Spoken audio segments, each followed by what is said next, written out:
Buenas tardes, bienvenidos. En nombre de Tulsa, les doy la más cordial bienvenida a ustedes y a la gente que está viendo este video también.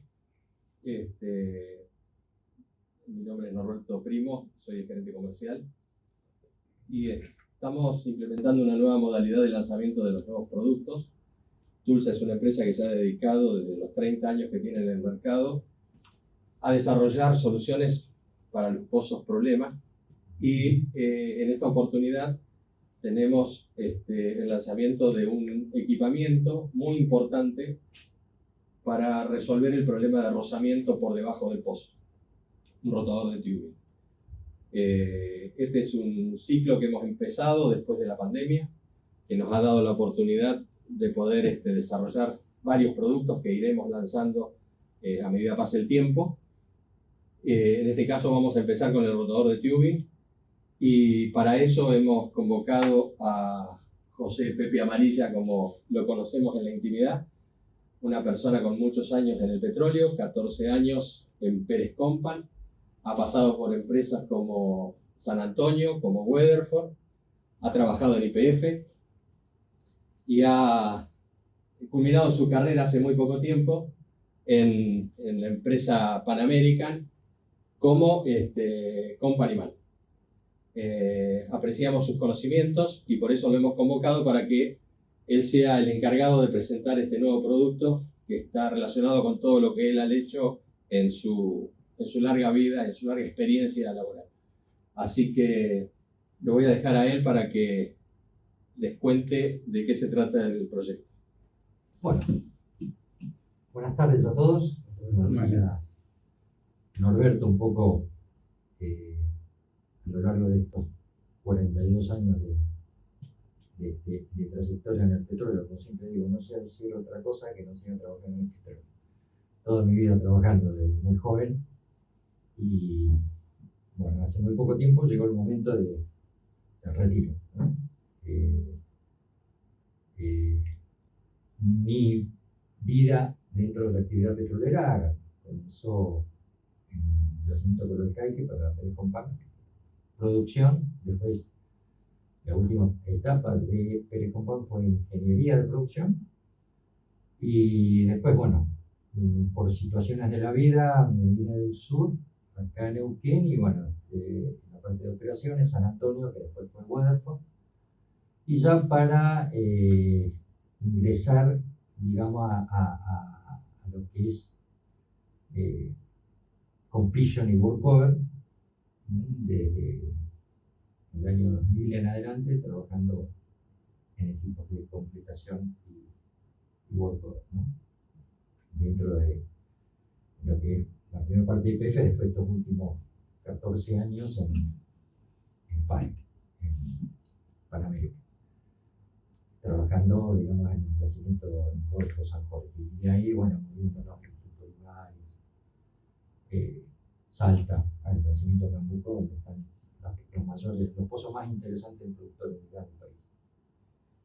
Y bueno, llegó el momento de retirarse y bueno, y así lo hice. Y Norberto, con la cual nos une una gran amistad producto de esta actividad, nos conocimos hace 25 años más o menos. Bueno, me convocó para decir, yo en un corto momento formé parte de la familia Tulsa, cuando recién se estaba desarrollando acá negocio en el área de Neuquén, en la cuenca. Y después, bueno, yo seguí con lo mío, que era operaciones y workover, completion y workover. Así que, pero bueno, conocí muy bien estos productos, tanto que tuve la posibilidad de instalar más de uno de los productos que comercializaba Tulsa. Y bueno, últimamente, a raíz de una serie de toda la información que se fue recopilando y toda la problemática que se van generando en los pozos, son todos operativos, digamos, ¿cierto? Entonces, bueno, conocen perfectamente todos los problemas que se van generando cada pozo es un mundo, no hay pozos iguales, eso lo sabemos. Los que estamos en esto lo sabemos, entonces cada pozo habla por sí solo y va manifestando distintos problemas, que en algunos yacimientos se generalizan. Y bueno, uno de esos inconvenientes y esos problemas dio lugar al diseño de este rotador de tubing que está presentando como nuevo producto TULSA, ¿no? Y que lo cual, digamos, la idea es darles a conocer fundamentalmente el lanzamiento de este producto. Y bueno, hemos desarrollado, digamos, una suerte de introducción que en definitiva es por lo cual se va generando, se generó, digamos, la fabricación de este producto. Y bueno, como dice ahí, como están viendo, el objetivo de todo esto es ¿por qué? Porque se generaron problemáticas. Como dice, es decir, optimizar el funcionamiento de un sistema de tracción es lograr un funcionamiento que asegure extraer del pozo la máxima cantidad de fluido que los reservorios pueden aportar con el mínimo consumo energético y costo operativo. Es decir, esto es un poco ni más ni menos que toda la frase de que más de un gerente nos lo ha hecho saber. Y como premisa, la premisa es producir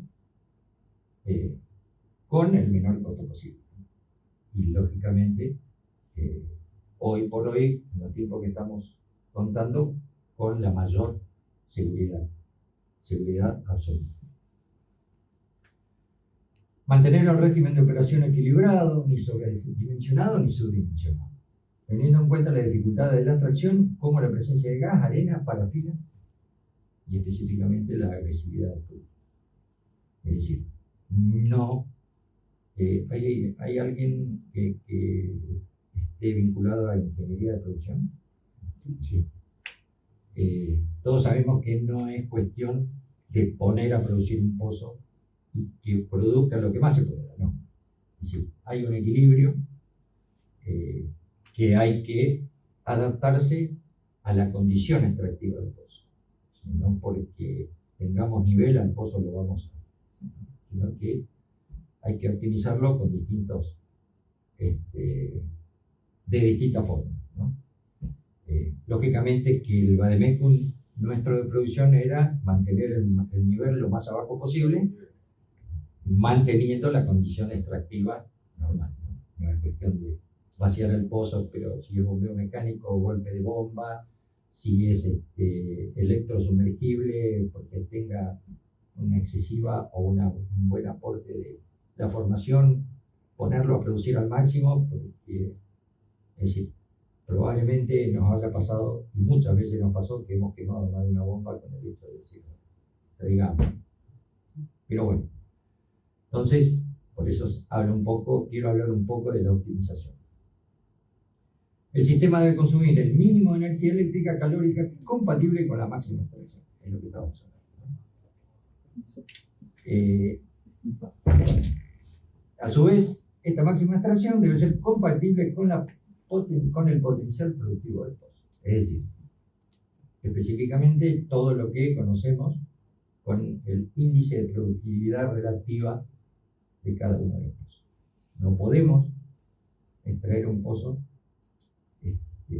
cuya curva supere ese índice de productividad relativa que, lógicamente,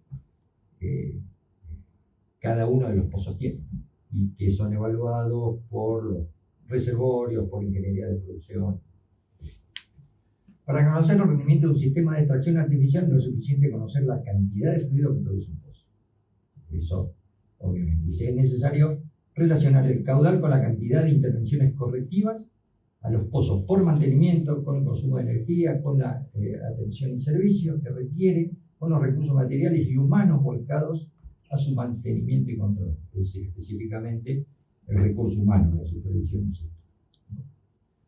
con la duración de los equipos, de los elementos, etc. Es decir, todo tiene que estar absolutamente regulado si ese periodo de vida de extracción tiene pretendemos que sea adecuado. De esta manera se puede obtener el rendimiento óptimo del pozo, llevándolo a la producción máxima teórica estimada para ese pozo, es decir, lo que mencionaba recién, el IPR, el índice de productividad relativa. Es decir, eso es lo máximo que le vamos a sacar al pozo. Y el índice de productividad relativa a lo largo de la vida del pozo, tenemos que mantener y cumplir relativamente una curva de producción. Si nos salimos de esa curva de producción, está o subextraído o sobreextraído, y vamos a tener. Es decir, lo ideal sería mantenerlo ahí. Sobreextraído no, porque estamos generando potenciales inconvenientes, y subextraído no, porque no le estamos sacando el potencial que requiere el pozo. Para conocer el rendimiento de un sistema de tracción artificial no es... perdón. Ahí estamos, voy para atrás. Asimismo, tenemos que entender que el rendimiento de un campo productor no depende solo de aquellos equipos de alta productividad, sino que estos también se van a ver afectados en el rendimiento por las variaciones de producción o inyección de pozos vecinos en menor rendimiento. Fundamentalmente, haciendo referencia a la recuperación secundaria, sabemos que hay niveles de producción de los pozos que dependen pura y exclusivamente de los pozos vecinos, de el grado o el volumen o el estudio del sistema de recuperación secundaria. Entonces, en función de esa inyección de secundaria se puede adecuar el sistema y la manera de extractivo del pozo. De ahí la importancia de tener un campo estable, minimizando los mantenimientos por rotura en los pozos de baja producción de seco, a los cuales a menudo se postergan los programas de mantenimiento e intervención en pos de los equipos de mayor producción. Pese a que también muchas veces se ha dicho de que tiene tanta importancia un pozo de 1 metro cúbico como uno de 15. Pero sí, es relativa esa importancia, porque a la hora de tomar la decisión de dónde mandar un equipo, de dónde mandar un equipo de mantenimiento o a realizar una reparación, lógicamente vamos a evaluar la producción del pozo, la pérdida de producción del pozo, y lógicamente van a quedar siempre rezagados. Entonces, no es tan así, eso de que tiene la misma importancia un pozo de 1 metro que de 15. Entonces, ¿dónde maximizar el uso de los componentes utilizados en cada una de las instalaciones, indistintamente del régimen de producción, grado o aplicación o producción del equipo? Ahí es donde decimos que se complica, se vuelve una tarea, como decimos, contrarreloj. Entonces, los equipos de baja producción, lógicamente, no pagan los equipamientos es decir, lo paga, pero en un determinado tiempo y mucho mayor. Y lógicamente no van a ser prioridad en la programación de mantenimiento e intervención cuando falla. Considerando que la tubería es la que requiere el equipo más pesado para remoción, lógicamente un equipo de pooling o workover, y de acuerdo a las prioridades de menor disponibilidad, entonces se pretende trabajar en la optimización del uso de los elementos, donde el motivo del fallo primario es claramente la pérdida de hermeticidad, roturas de cañería, y específicamente o generalmente producido por desgaste de material, rozamientos, específicamente, influenciado por distintos motivos. Es decir, desgaste mecánico, desgaste producido, inicialmente mecánico, después acción directa de corrosión, una serie de cosas. Entonces, ahí es donde tenemos o se genera de pronto un ranking de fallo. Desgaste de la pared interna del tubing por efecto de fricción entre columna de tubing y la cerda de bombeo. Eso de pronto, hasta de por ahí, es lo más natural que se produce en un campo, en un yacimiento, en un pozo, ¿no? Erosión por sed de los punzados. Esto lo deben haber visto muchas veces, cómo ha salido, es decir, pérdida de hermeticidad en la cañería, no hay rozamiento, Pero sí, cuando sacamos la instalación nos encontramos con que tenemos erosionado el tubing por efecto del gel de punzado. Esto no sucede en los pozos de baja producción, lógicamente. Es decir, este efecto del gel de punzado es producto, ¿no?, de una buena presión de formación, ¿no? La presión de fluencia es lo que genera, por efecto abrasivo, generalmente arena. Esto se produce por la combinación alta presión, fluido, arena. El fluido solo generalmente no va a erosionar de esta manera. Dependiendo de la localización y composición del aporte del punzado, arena, a lo que me refería, la erosión se focaliza en la pared externa del tubing, produciendo un efecto de erosión severa capaz de perforar la pared de un tubing convencional en cuestión de meses. Todo depende directamente de la presión de formación, pero en cuestión de meses tenemos ese efecto. Atrapamiento o aprisionamiento de la instalación también es otro de los factores. Es decir, pozos con alto porcentaje de aporte de sólido, concentración de carbonatos, parafinados y sueltos. No es raro encontrar en este tipo de aprisionamientos que provocan, si es arena, deposiciones en el fondo, ¿sí?, o si es una instalación que está quieta, obviamente por efecto de la alta producción de fluido, de agua sobre todo, generan deposiciones de carbonato, ¿no?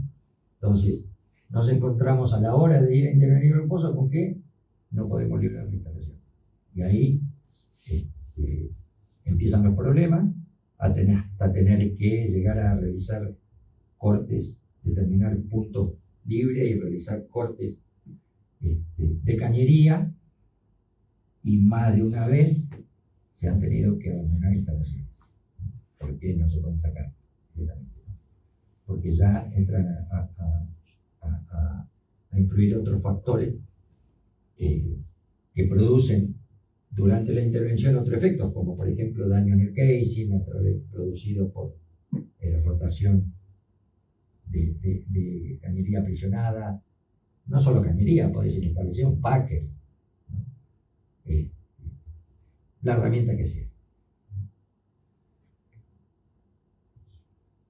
Fallos por efectos combinados, erosión, corrosión. Internamente, el mayor índice de fallas lo lleva el provocado por el efecto de desgaste por rozamiento entre varillas y tubing, ¿no? Eso es el efecto, digamos,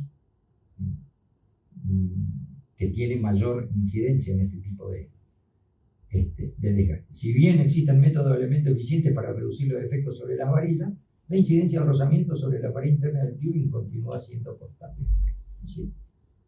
Y acá hablamos, por ejemplo, debido al movimiento reciprocante de bombeo mecánico, ¿no?, o el movimiento rotacional en el caso del PCP, se genera un fenómeno de desgaste por fricción entre los distintos componentes de la sarta y los tubing, mientras que los fluidos corrosivos o reservorios ocasionan el fenómeno de corrosión metálica en los elementos ferrosos. Es decir, sí, pero hay muchos pozos que se le inyectan inhibidores de corrosión. Pero los inhibidores de corrosión todos sabemos que tienen efecto fílmico. Es un sistema de protección, digamos, que recubre el elemento. Cuando hay un agente que produce la ruptura de ese efecto protector, ahí es donde tenemos punto, porque las colonias de bacterias sabemos que atacan donde sea. Los productos anticorrosivos aplicados forman una capa protectora en las superficies ferrosas de baja adherencia, es decir, por lo que son removidos fácilmente por el efecto del rozamiento, que es lo que comentamos, ¿no?, aumentando la velocidad de pérdida de material en los puntos. Entonces, en los pozos, como decía, y lo que muestra la gráfica, es necesario aplicar los sistemas de bombeo o de bacheo o de bombeo continuo, todo depende de la gravedad, digamos, con que esté catalogada el efecto anticorrosivo en el pozo. Con el fin de minimizar el efecto corrosivo, se implementa a menudo la inyección de inhibidores de corrosión tipo fílmico y para el efecto de desgaste el empleo de centralizadores polímeros y rotadores de varilla. De hecho, Tulsa tiene dentro de uno de sus productos también, que lo deben haber visto, lo que son los rotadores de varilla, ¿sí? Independientemente de que se empleen centralizadores, generalmente hay que sacarlos de su posición normal, digamos, del efecto del sistema de bombeo. Hay que sacarlo produciendo el efecto giratorio. En este caso, ya como material, como elemento, ya se había digamos, puesto a disposición los rotadores de varilla, pero no específicamente los de Tiubin.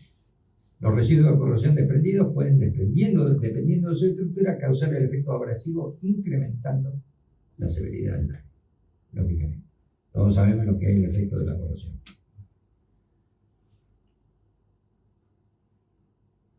Sin embargo, la intensidad del daño al fenómeno en conjunto va a depender del medio de trabajo y el nivel de protección que tenga cada pieza. Es decir, tipo de aleaciones presentes, diseño, formas, tratamientos térmicos, recubrimientos, propiedades mecánicas, efectividad inhibidor de corrosión y lubricación.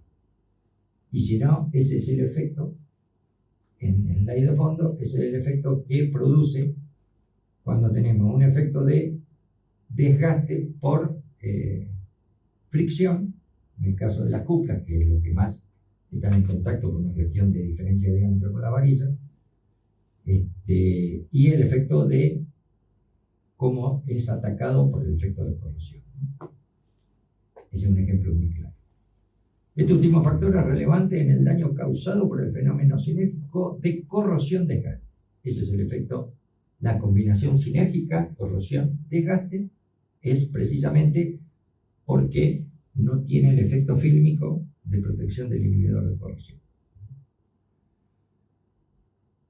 Y bueno, y la eficiencia de la protección del inhibidor fílmico es seriamente reducida debido a que la capa de inhibidor es removida por la superficie de contacto en el pozo, donde el inhibidor se aplica por baches semanales o quincenales.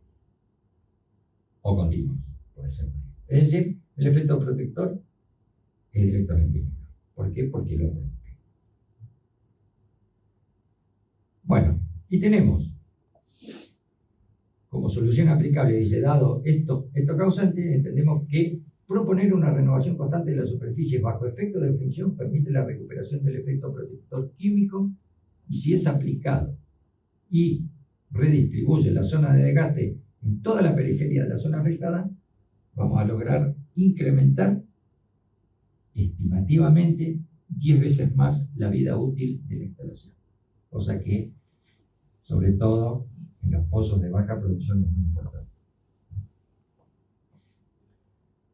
Aprisionamiento de la instalación, dice, por cuanto los aprisionamientos en el fondo, el movimiento constante de la instalación respecto del entubado del pozo genera un lento y constante rozamiento entre las paredes, promoviendo la limpieza constante, evitando la acumulación de sedimentos, que en definitiva son los causantes del problema.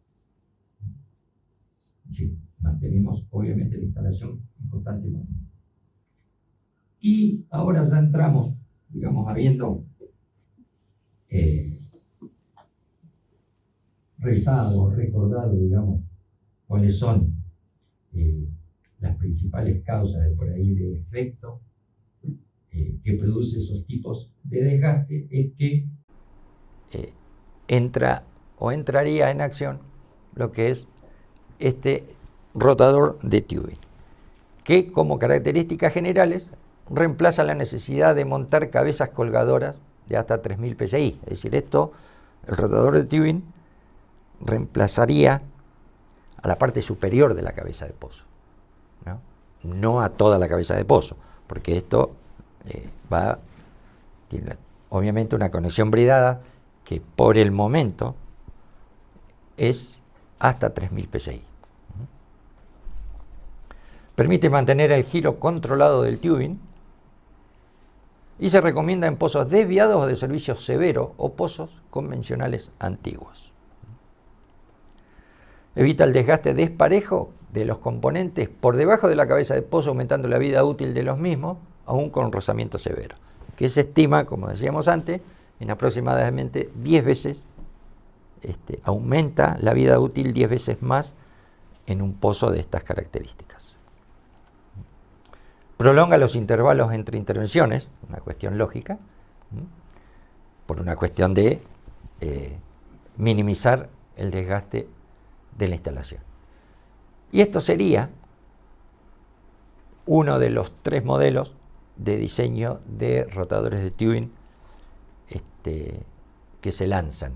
Digamos específicamente que es el de accionamiento mecánico, que va aplicado a equipos de bombeo alternativo, bombeo mecánico, puede ser Rotaflex, ¿sí?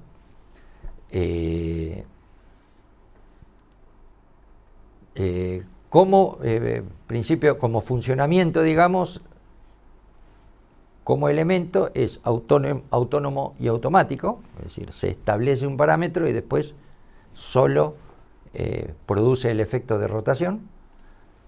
Obviamente el objetivo es minimizar el efecto de desgaste y tiene una textura compacta y funcional, es decir, eso que estamos viendo ahí en la fotografía es lo que va abulonado a la parte superior, digamos, de la cabeza es decir, reemplaza el colgador de la cabeza de pozo.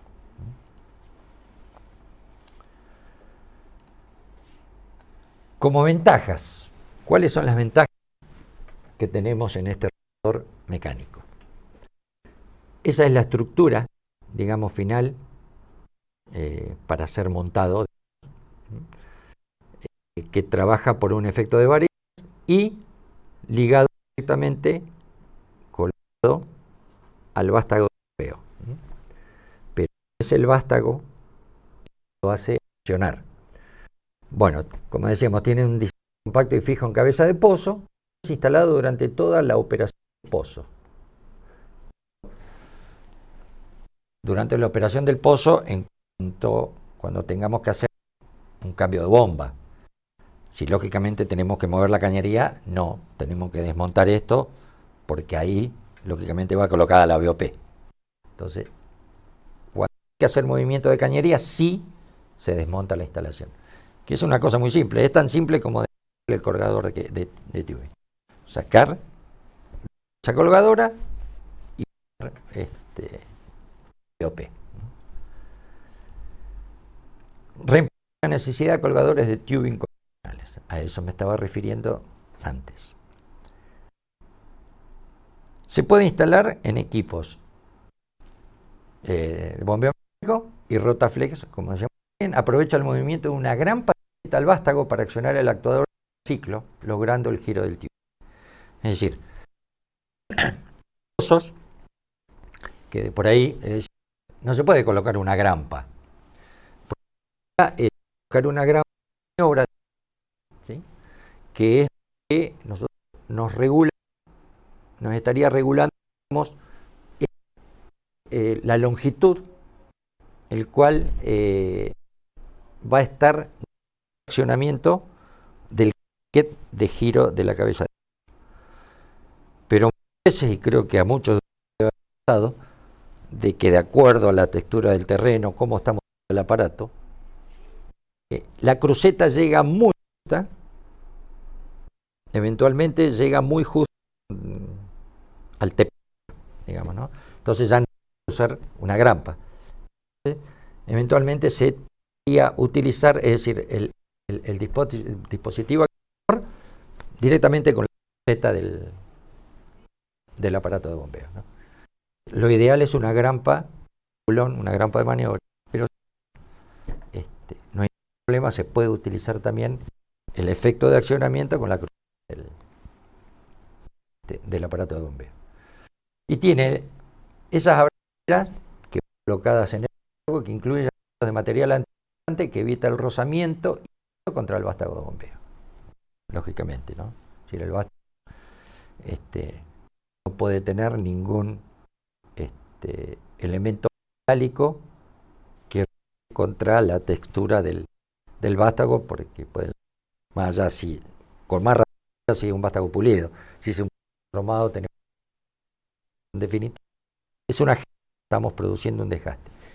Anillos, material antideslizante, mucho menos blando, digamos, lógicamente la textura del entonces, lógicamente, que se desgasta y no el efecto. El actuador va de 0 a 50 centímetros, 5 centímetros de carrera máxima puede regular, es decir, con la carrera máxima la mayor cantidad de rotas del dispositivo. Y de acuerdo a esta situación, como dice la gráfica, tenemos entre 1 y 5 vueltas. El efecto de rozamiento es importante, no sé, altos regímenes de bombeo, entonces es una mayor cantidad de rotaciones. Pero bueno, eso se determinará, lo determina específicamente la gente de producción o ingeniería de producción, ¿no? El sistema, es decir, el régimen de bombeo que tiene, ¿no? Y tenemos el brazo actuado, es la varilla que tenemos entre 80 centímetros y 1 metro. Es la distancia máxima de rotación. La velocidad es regulable con la carrera del actuador en función de los golpes por minuto. Que decía, ¿no? La cantidad de golpes se puede regular la altura entre 0 y 50 milímetros y eso es lo que va a provocar la cantidad de vueltas que produzca o provoque, digamos, el rotador a lo largo de un día. Después tenemos el otro, el eléctrico, que es directamente, obviamente, son para aplicable a un sistema que no tiene bombeo mecánico, como por ejemplo PCP. Obviamente, dicen múltiples sistemas de bombeo, en realidad, o específicamente puede ser PCP, en algunos casos y de acuerdo a la instalación, que es lo que hablábamos, que eso, digamos, como forma parte del desarrollo, bombeo hidráulico, también podría ser uno de los sistemas aplicables, pero concretamente PCP. Motor reductor con certificación explosiva, antiexplosiva, lógicamente, tenemos un elemento en boca de pozo, tiene que ser sí o sí estanco, antiexplosivo. Tiene un limitador de torque, ¿sí? Lógicamente, es decir, si el tubing se apresiona o tiene algún tipo de resistencia, no es que el rotador va a seguir girando y va a seguir girando, no. Es decir, tiene un sistema, un limitador de torque que precisamente contrarresta ese efecto de rotación del tubing. Apto, obviamente, para bombeo mecánico y PCP. Ojo, no significa que esto no pueda poner en un equipo de bombeo mecánico, sí se puede poner. Lo que pasa es que el sistema de rotación va a ser alimentado eléctricamente y no mecánicamente al efecto de los golpes por minuto del pozo. Y bueno, y estas son las características de este rotador hidráulico. Sí, muy simple, entre 230 y 400 voltios. En un pozo tenemos hasta 380, no tenemos ningún problema, trabaja con una frecuencia de 50 Hz. ¿Sí? Trifásico es la cantidad de 1400 revoluciones por minuto y el tema de que no se puede regular la cantidad de rotaciones diarias. Sí o sí son 3 giros por día que produce, porque, es decir, se podría variar, podríamos, pero ya habría que poner un elemento que lógicamente es mucho más caro, que sería un variador de frecuencia. Entonces, con un variador de frecuencia le podemos variar la velocidad, pero es absolutamente antieconómico. ¿Para qué? Para ganar 1 o 2 vueltas por día. No tiene sentido. Y después tenemos el otro que es de accionamiento manual. Trabajo para el recorredor. Es decir, si lo quieren el tubing gire una vuelta cada 2 días o 3 días, eso se puede hacer sin ningún tipo de problema. Que también se aplica en múltiples sistemas de bombeo, que no es ni más ni menos, y lo estamos viendo en la gráfica, es un sistema manual Cricket, ¿sí? La rotación va específicamente de acuerdo a la cantidad de veces que nosotros pretendamos accionar. Solo de que es un tema, tiene una relación de transmisión ese sistema de Cricket. Entonces, esa relación es 1:62, es decir, hay que darle 62 palancazos, ¿sí?, para que gire, ¿no? Gire. Trabajo para el recorredor, pero existe la posibilidad de hacerlo manual. Este dispositivo, lógicamente, digamos, es aplicable para un pozo que no tenga condición severa de desgaste, ¿no? Es decir, lógicamente, en una condición severa, decir, bueno, yo quiero que me rote 2 veces, 3 veces, 5 veces por día, y me quedo tranquilo. De esta manera, decir, bueno, variar semanalmente, no sé, cada 2 días, 3 días, no sé, eso en función de la condición de trabajo del pozo. Estas son las características generales, un resumen de los 3 sistemas que hay, mecánico, eléctrico y manual, ¿no? ¿Sí? Y todas las condiciones. Sí, hay que tener en cuenta que es para 3.000 PSI, no para 5.000. Más que nada, no para 5.000, porque la estructura es así, está diseñado, digamos, para montar en instalación de 3.000 PSI. La brida es 7116, 3000, y son los que las cabezas de pozos que usan los anillos R45. No RX, porque los RX son para 5000, son R45.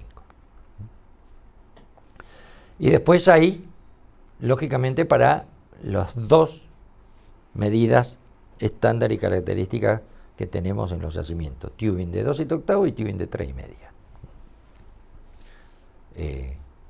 A cualquiera de los 2 diámetros de cañería se puede utilizar. Tiene rosca tubing, lógicamente, EUE, 8RD, digamos, es la conexión de tubing estándar que, lógicamente, se pueda colocar en cualquier instalación. Y ahora está el tema. Generalmente, cuando se trata de evitar un rozamiento, por ejemplo, tenemos un sistema de bombeo mecánico, y por el efecto del pandeo de la cañería, que es muy lógico, mal y hasta lógico, colocarle un ancla de tensión, ¿sí? Un ancla de tensión, obviamente vamos a mantener tensión cañería, evitar el pandeo, y con el sistema de bombeo mecánico tratar de optimizar el régimen para evitar el efecto compresión de las varillas. Eso sería una condición ideal. Generalmente son más los casos que producen ese efecto de rozamiento, que si bien estamos minimizando el efecto de pandeo de tubing, pero no el de las varillas, que todo va directamente dependiendo del régimen de bombeo. Entonces, se diseña para poder usar este dispositivo, se diseña el niple de giro unidireccional, que es, lógicamente, para poder realizar la rotación del tubing con un ancla de tensión. Podemos mantener tensionado el tubing, pero sí podemos hacer trabajar el rotador de tubing. Es decir, esa es la estructura, es un niple que tiene conexión, box, pin, 2/7, 3,5, 8RD, EUE 8RD, y como características generales permite el giro en un único sentido para el uso de rotadores de tubing Tulsa. Siempre hacia la derecha va rotando. El tubing siempre en todos los en este dispositivo gira a la derecha, siempre. Tiene un efecto, ¿sí? Bueno, lógicamente se instala en el tubing por sobre el ancla, un nipple, un pap joint, el nipple unidireccional. ¿Cómo? Bueno, lo vamos a ver ahora, le voy a decir cómo se instala, pero ya lo vemos. Como ventaja tiene sellos de electómeros seccionados, es decir, esto, lógicamente, forma de dos cuerpos, una parte superior y una inferior, ¿sí? Que uno está, esta parte está fija, digamos, al superior al ancla, y esta otra parte superior que en definitiva gira con el resto de toda la instalación. Lógicamente, tiene una gama de sellos de elastómeros que son acordes a la resistencia, y tiene para trabajar con una presión diferencial, digamos, bastante importante. Este mecanismo está absolutamente sellado y protegido. No hay posibilidades de que acá se produzca una fuga de presión, ¿sí? Por una falla por el sistema que tiene un grado absoluto de hermeticidad. Y permite la aplicación con tensión y también con peso, que se pueden, es decir, como alternativa se puede utilizar en una instalación, digamos, con peso, pero fundamentalmente, y el objetivo es girar el tubing bajo tensión. Estas son las especificaciones generales de estos nipples, ¿no? También, obviamente, para tubing 2/7/8 y 3,5, ¿sí? Las conexiones son 8RD, y a continuación vamos a ver, pero tiene un sistema de pines, porque ¿cómo lo bajamos? ¿Cómo lo accionamos? Una cosa es bajarlo y después ponerlo en funcionamiento, ¿sí? Porque no es que se baja loco, ¿sí? Porque tenemos que fijar el ancla. Entonces hay un procedimiento en el cual hay que aplicar, digamos, una técnica como para provocar la rotura de estos pines y poder poner en accionamiento la rotación de los tubing. Bueno, como característica es un nipple muy chico que pesa 11 kilos por pie, es decir, tiene 46 centímetros de longitud. Es un dispositivo muy dinámico, muy chico, y de gran utilidad para los casos de pozos que se bajan herramientas bajo tensión. Como procedimiento de instalación, ¿sí?, de lo que es el rotador de tubing, obviamente vamos a empezar por el principio, fundamental, poner el anillo en la brida de la cabeza de pozo. Hay que enroscar y torquear el tubing en la conexión box utilizando una llave de fricción, como dice la gráfica. No hay que todo el conjunto y darle desde arriba. Estamos transmitiendo acá de las uniones. Sabemos que toda la función del tipo de tubing que tengamos, si es 2/7/8, si es 3,5, la textura del acero del tubing, llevan distintos valores de torque. Y si nosotros torqueamos una línea, serie de 3, 4, 5 conexiones, no vamos a saber nunca realmente cuál es la verdadera torsión que le estamos dando a la unión. Entonces hay que roscarlas individualmente. Para eso, como está en la gráfica, se coloca ¿sí? Una llave de fricción para comenzar el primer roscado de lo que es el conjunto de la cabeza del colgador del rotador.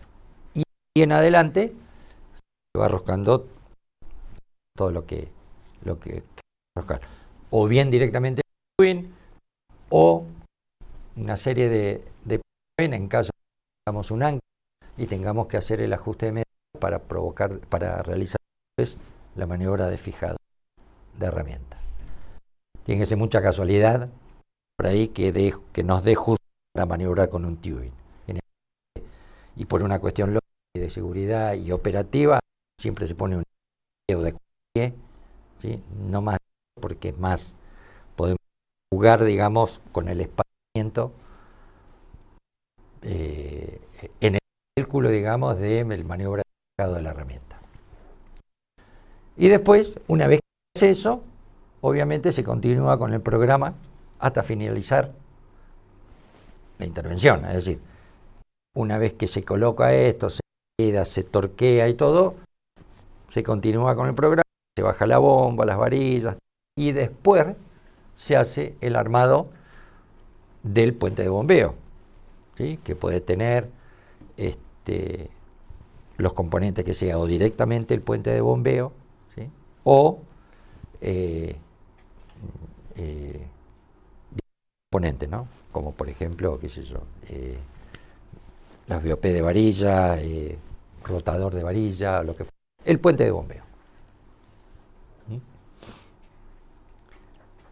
Avance. Dice accionador mecánico. Ensamblar el acumulador al accionador. El accionador es este que tenemos ahí. Ese es el accionador específicamente del rotador, digamos, lo que va a producir el efecto cricket sobre este actuador de la cabeza del rotador del tubing. Ensamblar el poste del acumulador, que es este es el poste. Inferior el tope a utilizar y ajustar la altura del accionador. Es decir, realizar todo esto. Para eso necesitamos saber cuál es el punto muerto, el punto inferior, ¿sí? del giro, para saber realmente cuánto le vamos, o qué desplazamiento se le va a dar al obturador, al cricket que va a producir el giro de los tubing. Montar los protectores de vástago, es decir, bueno, todo eso, la estructura, digamos. Los protectores de vástago son estos, que están ahí, que están pasados al vástago, ¿sí?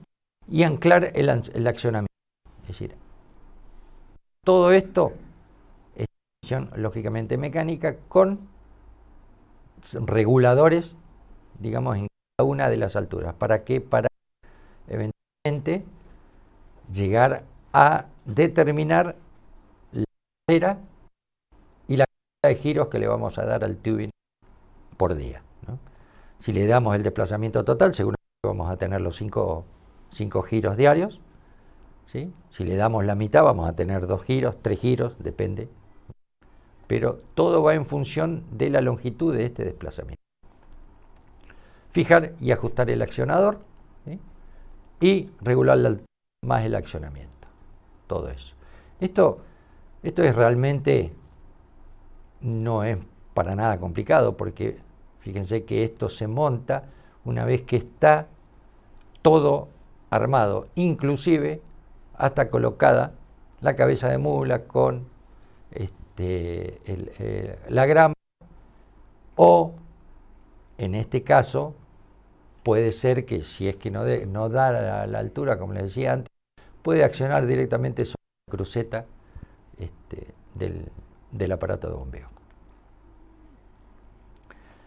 Vamos a ver, acá hay un pequeño videíto de cómo trabaja, digamos, mecánicamente el accionador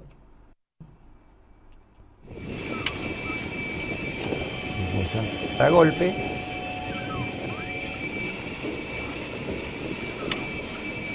Más ni menos.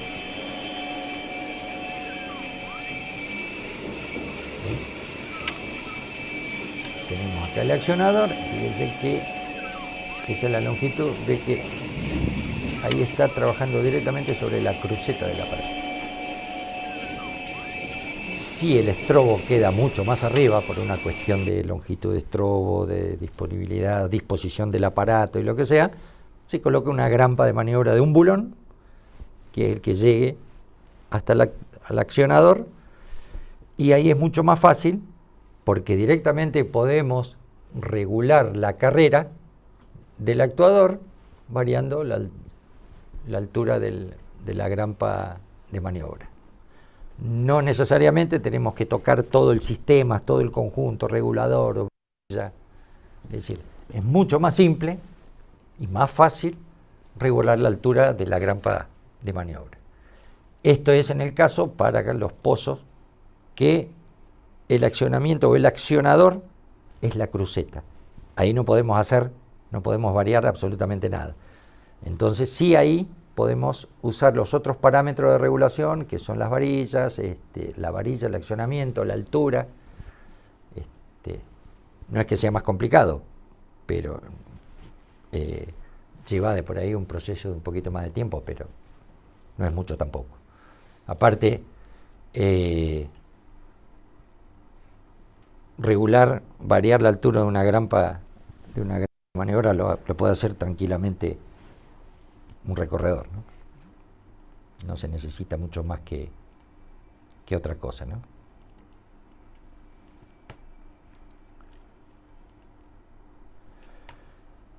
Bueno, y acá no nos vamos a poner a detallar exhaustivamente todo lo que es el proceso de instalación del cabezal más el niple, ¿no?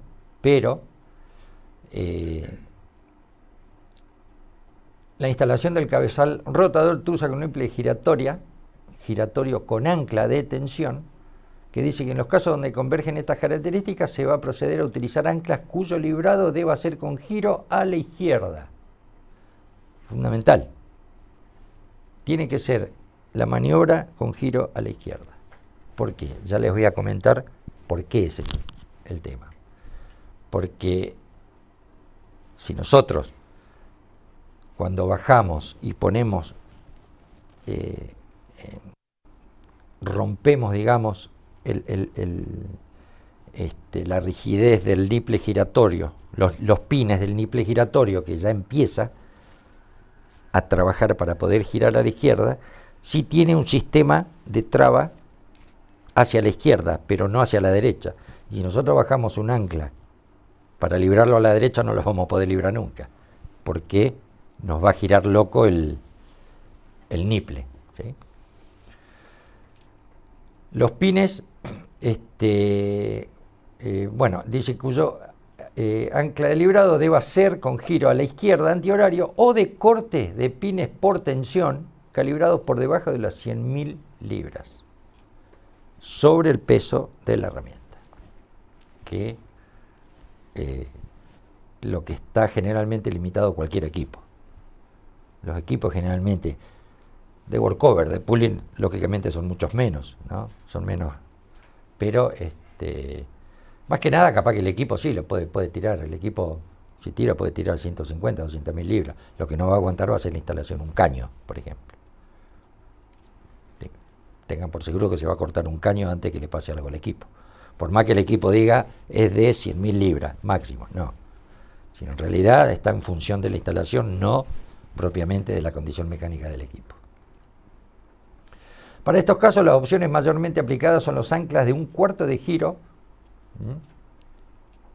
que estas son las características. Quarter Turn Anchor Catcher es la característica de 1/4 de giro.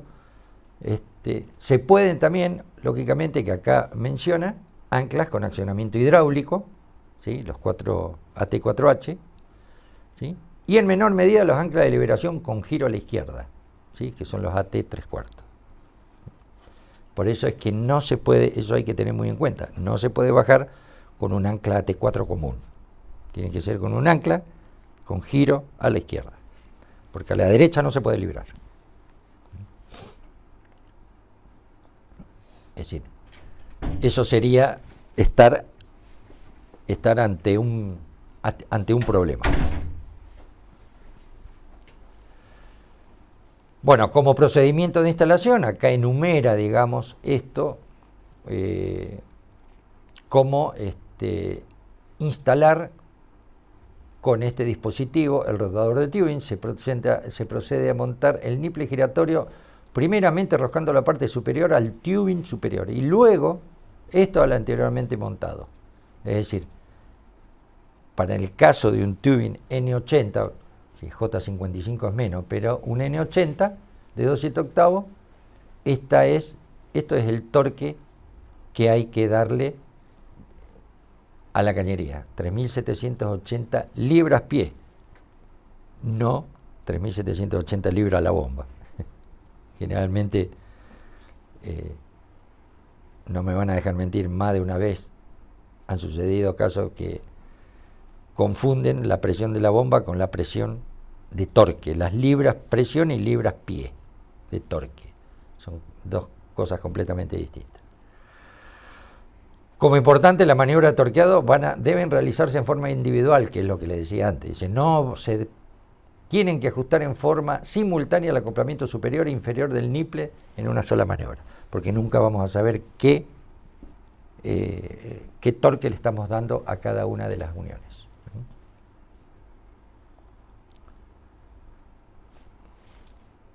Vamos, arranque. Como segundo procedimiento, la herramienta giratoria debe correrse asegurada con los pines de corte calibrados, recomendados contar con 2 pines con una tensión de rotura de 552 libras-pie. ¿Sí? Es decir, estos pines cortan por torsión, no por tensión. Por eso están calibrados. Es decir, tienen un margen más o menos de 15 libras-pie, ¿no? Pero son 552 libras-pie cada pin. Lógicamente, si se le ponen 2 pines, son 1.104 libras-pie de torsión. Se recomienda realizar una prueba hidráulica por sobre la instalación con 2 tubos, con 2 tubing, digamos una prueba inicial de hermeticidad con toda la instalación para efectivamente asegurarnos de que la unidad de sello cumpla tal función, ¿no? Es decir, asegurarnos que por lo menos los sellos están trabajando perfectamente bien. Fundamental esto, verificar las presiones admisibles en caso de trabajar con ancla de tipo hidráulico, es decir, lógicamente no darle por una presión mayor porque se nos va a fijar el ancla en boca de pozo. La herramienta, digamos, en boca de pozo. Continuar con la bajada en instalación a profundidad hasta alcanzar el punto de fijación del ancla, ¿no? Las velocidades, lógicamente, tienen que ser normales, ¿no? Hay que tener en cuenta de que bajo cualquier condición estamos bajando una herramienta que tiene pines y de por ahí ante cualquier efecto, no sé, se nos queda la herramienta, se nos clava, se nos gira, se cortaron los pines, hay que sacar.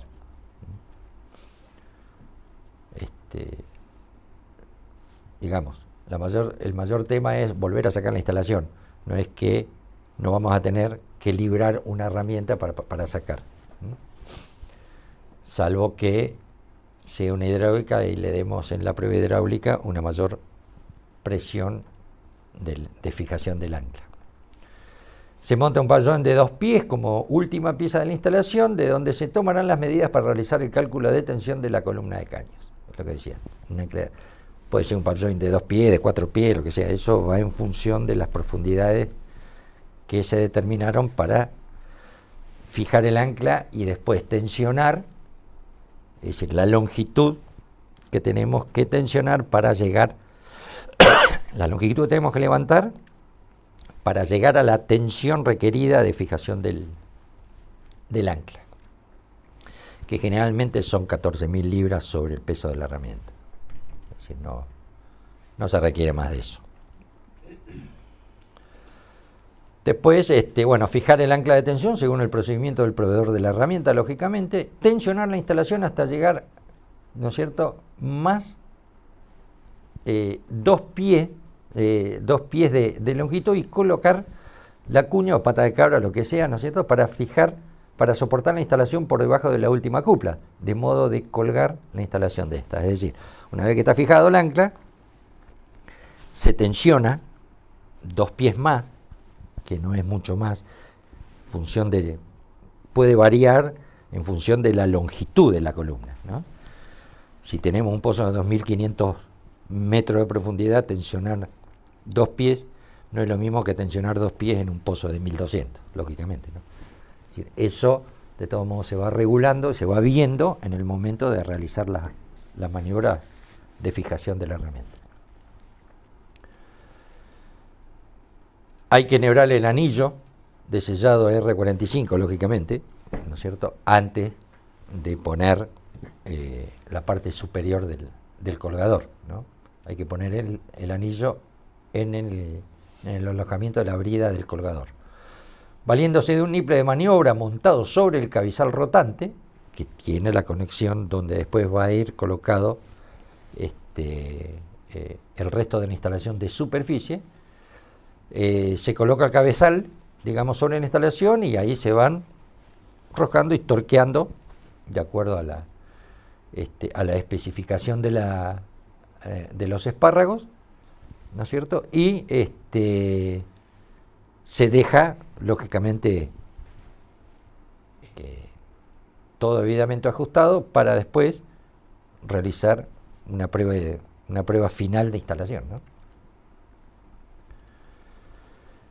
Colocar los espárragos sobre la brida cabezal rotante, dice, va a servir de guía para el correcto asiento sobre la brida, ¿no? Tensionar la instalación hasta liberar la cuña de pata de cabra y retirar. Si retiramos, y ahí se asienta el cabezal sobre la cabeza de pozo. Rotar la instalación a la derecha hasta superar la torsión de rotura de los pines del niple de corte. Estos 1104, 1115, 1120 libras-pie para cortar esos pines y ya provocar o hacer de que comience la instalación a girar. Una vez alcanzada la tensión de rotura, la instalación quedará con libre giro a la derecha y se bloquea a la izquierda. Queda bloqueado, es decir, siempre a la derecha. Tiene un sistema de clic que no puede.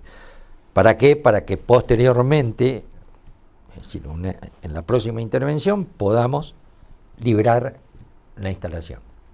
Por eso es que tiene que ser giro, un cuarto de giro a la izquierda.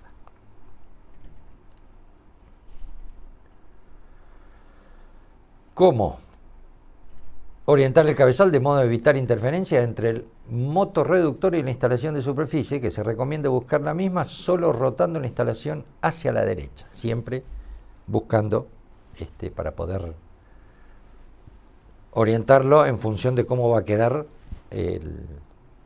la boca de pozo, digamos, ¿no?, el puente de producción. Asentar el cabezal rotante sobre el anillo R45 y la brida de la cabeza colgadora y colocar las tuercas de los espárragos y torquear según la norma específica de esos espárragos. Hacer la prueba hidráulica final de instalación, fundamental, y sacar el nivel de 2 pies, de 4 pies, depende de la longitud que se necesite de acuerdo al elevador del equipo, para ya después, finalmente, terminar la instalación con los componentes que sea necesario. Como experiencias aplicadas, es decir, ahí pegamos de foto todas las instalaciones, digamos, que se han aplicado distintos tipos de herramientas. Y tenemos una experiencia específicamente, en el caso, no específicamente en es decir, como de tubing, pero sí elementos que producen o produjeron el efecto de acción. Por ejemplo, tenemos el caso del PAG-34, que es un pozo anticlinal grande en el distrito 5 en San Jorge, área de Panamérica. promedio 8, dice el montaje el 20 de febrero del 2019, ¿sí? Se aplicó, digamos, este sistema. El 26 de diciembre del 2019 se intervino y salió con la instalación de esta manera.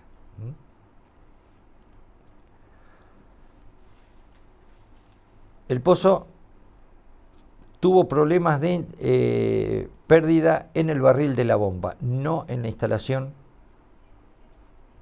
en la columna de tubing, digamos. Salió la instalación sin inconvenientes y sin indicio de desgaste focalizado, y se hizo una evaluación y perdió solamente un 18% de la masa férrea de la instalación.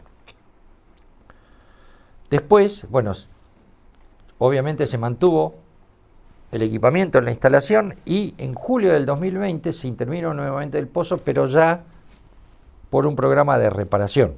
Fue un workover, se sacó todo y se cambió el sistema de extracción, se colocó una PCP, pero por una cuestión de optimización, el pozo se reparó, se punzó, se fracturó y se le bajó otro sistema de extracción. Pero la instalación, al cabo de esos meses que estuvo, 10 meses que estuvo funcionando, salió sin ningún tipo de evidencia de desgaste localizado. Y eso sería en principio, porque esto es en principio de todo lo que va a venir, ¿no? Es lo que básicamente es el lanzamiento por parte de Tulsa de este rotador de tubing. No sé si tienen alguna consulta comercial, lo tenemos a Norberto, o alguna duda que haya quedado. De todos modos, lógicamente cualquier circunstancia, duda, lo que sea, lo van a canalizar a través de Norberto. Y bueno, espero que el día que tengan la posibilidad y la suerte de instalarlo, van a ver que el efecto es considerablemente interesante. Bien. Bueno, muchísimas gracias, Pepe, por la explicación. La verdad es que creo que fue buena, espero que sea productiva y espero que haya sido del interés y haya cubierto las expectativas que tenían ustedes, todos. Quedamos conectados como para que nos puedan hacer consultas, tanto ustedes como los que están viendo la presentación virtual. El mail de contacto es ventas@tulsaoil.com. Ahí lo vamos a entender y podemos hacer una visita para, en forma presencial, poder sacar todas las dudas que puedan haber quedado. Por lo pronto, solo me resta agradecerles nuevamente la presencia. Los invito a que compartamos un café a los que estamos en forma presencial y de esta forma damos por finalizado el lanzamiento. Gracias. Muchas gracias.